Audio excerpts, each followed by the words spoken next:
are several impacts. The first one is definitely it would suppress it. It would slow down people's spending.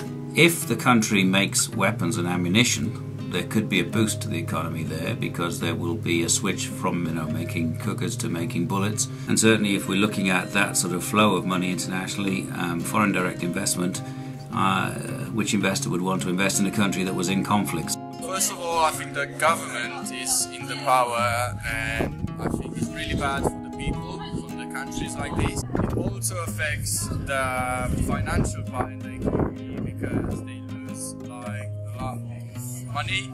They don't have connections with other countries like in EU. I think the most important impact that we can think about is investor trust. On the other side, there actually are those people who have a moral or perhaps an ethical objection to investing in conflict zones, because just take the case of mineral resources or other natural resources throughout Africa. So in many parts of Africa where there are conflicts, the conflicts are actually fueled by the demand for the natural resources, and the fueling of that conflict that comes from the demand.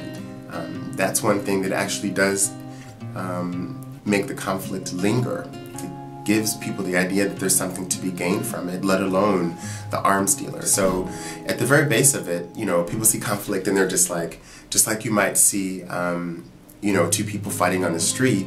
Many people, their inclination would be to run away at best, but few people would actually say, well, actually, let me get involved and do something. I think because of the conflict, I think the economy collapsed. I think that's the first thing that happened is that multinational companies will invest in the country, take their monies out, and the other thing, if there is tourists coming in, they fly. So I think money flee out, and the government will have a problem to pay their salary, and that's the biggest problem, I think.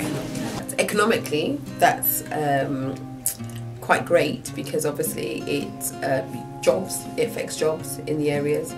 There is no supply chain now, for example, within Palestine. So how do people get food, medicine, go to schools when there is a war going on? But politically, it really affects the people who actually live there, and we can sit in our glass houses and say that it's not happening here, it's happening over there. So when we think about conflict, it really is that hot pot of ideas, like a firecracker.